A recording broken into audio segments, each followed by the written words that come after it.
اعوذ باللہ من الشیطان الرجیم بسم اللہ الرحمن الرحیم۔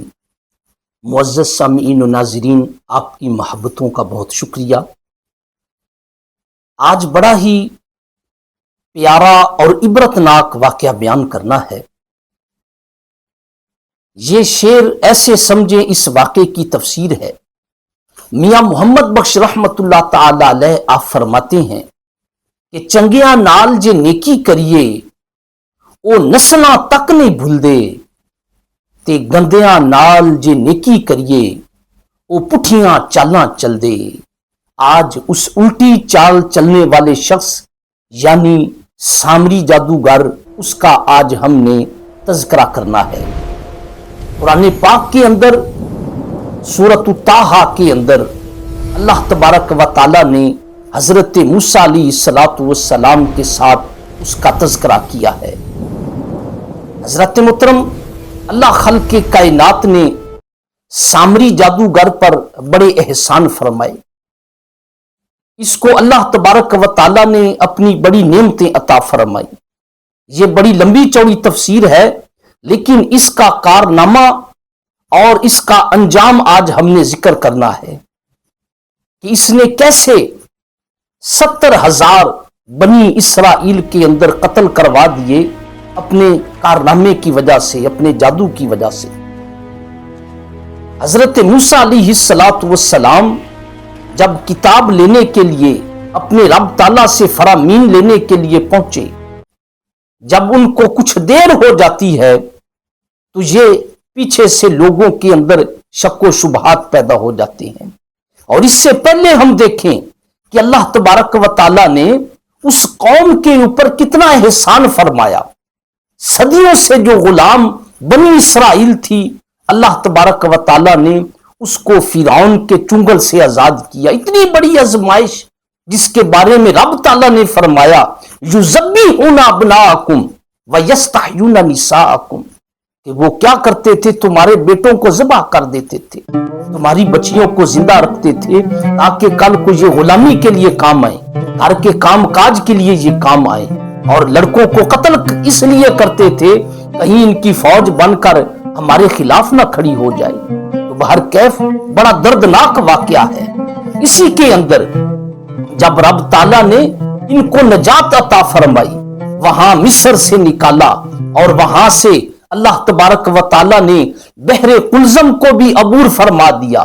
جب دیکھا کہ پیچھے فرعون کا لشکر جاہ و جلال کے ساتھ آ رہا ہے، اور بنی اسرائیل نے کہا اب سارے مارے گئے کیونکہ فرعون کسی کو نہیں چھوڑے گا، رب تعالیٰ نے دریا کو پھاڑ دیا اور سیدنا موسیٰ علیہ السلام کی برکت سے سب کو رب تعالیٰ نے نئی زندگی عطا فرمائی۔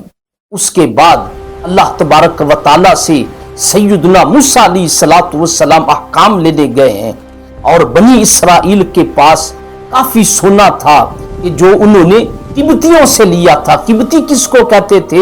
کہ جو فرعونی تھے، جن کی غلامی بنی اسرائیل والے کرتے تھے، وہاں سے انہوں نے کافی سونا بھی ان سے ادھار وغیرہ لیا ہوا تھا، اور ان کا سونا بنی اسرائیل کے پاس تھا۔ انہوں نے کہا کہ اب اس کا کیا کیا جائے؟ تو وہاں سامری نے مشورہ دیا کہ جو سونا جو تمہارے اوپر وزن محسوس ہو رہا ہے اس کو یہاں پر اکٹھا کرو۔ جب اس کو اکٹھا کیا گیا، اس کو پھر پگھلایا گیا، اور پگھلا کر سامری جو ہے مجسمہ سازی کے اندر بڑا ماہر تھا، اس نے بڑا خوبصورت اسی سونے کو پگھلا کر جو ہے ایک بچڑا تیار کیا۔ اس کی آنکھیں جو ہے وہ سرخ ہیرے کے ساتھ جڑیں تاکہ ایسے اور پیارا لگے۔ اور وہاں سے جو اس نے ایک عمل کیا تھا کہ دریا عبور کرنے سے پہلے حضرت جبرائیل علیہ السلام جب فرعون کو غرق کرنے کے لیے آئے تھے اور اپنی سواری پر تھے، تو وہاں پر جو ہے سامری جادوگر نے دیکھا کہ یہ معاملہ کچھ اور لگ رہا ہے، ایسا موقع مجھے پھر نہیں ملے گا۔ پھر سامری جادوگر نے چپکے کے ساتھ حضرت جبرائیل علیہ السلام کی سواری جہاں قدم رکھتی تھی وہاں سے مٹی اٹھائی اور اس کو محفوظ کر لیا، اور وہی مٹی جو ہے جو بچڑا اس نے بنایا تھا سونے کو پگھلا کر، جب اس کے منہ میں ڈالی تو وہ آواز پیدا کرنے لگا. اور اسی وجہ سے جب حضرت موسیٰ علیہ السلام تشریف لائے اور پوچھا، قرآن پاک کے اندر ہے قال فما خطبک یا سامری، کہ اے سامری تو بتا تیرا کیا معاملہ ہے، تو نے یہ کیا کارنامہ سر انجام دیا ہے. تو آگے سے قرآن پاک کے اندر ہے کہ اس نے کہا کہ جو میں نے دیکھا وہ لوگوں نے نہ دیکھا. تو میں نے جو سارا واقعہ ہوا تھا سامری نے بتایا. حضرت موسیٰ علیہ السلام بڑے غضبناک ہوئے اور آپ نے فرمایا کہ تو نکل جا. قال فاذهب فإن لك في الحياة أن تقول لا مساس، فرمایا کہ تو نکل جا، دور ہو جا، اور تو یہی کہتا پھرے گا کہ مجھے کوئی مس نہ کرے، مجھے کوئی مس نہ کرے. اور پھر ایسا ہی ہوا کہ پیچھے سے بچڑے کی جو خاک ہے اس کو جلا کر جو ہے سمندر کے اندر ڈال دیا گیا.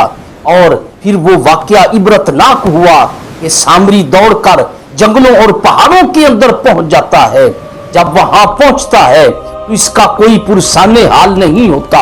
ان تقول لا مساس، لا مساس کا مطلب کہ مجھے کوئی مس نہ کرے، مجھے کوئی مت چھوئے.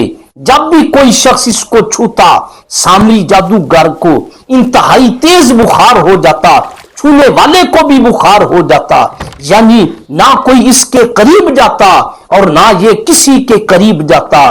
یعنی اس سے پتا چلا کہ اپنی عورت کے جو لذت ہوتی ہے خواتین کی اس سے بھی دور ہو گیا، لوگوں کے اٹھنے بیٹھنے سے بھی دور ہو گیا اور بڑا عاجز آ گیا.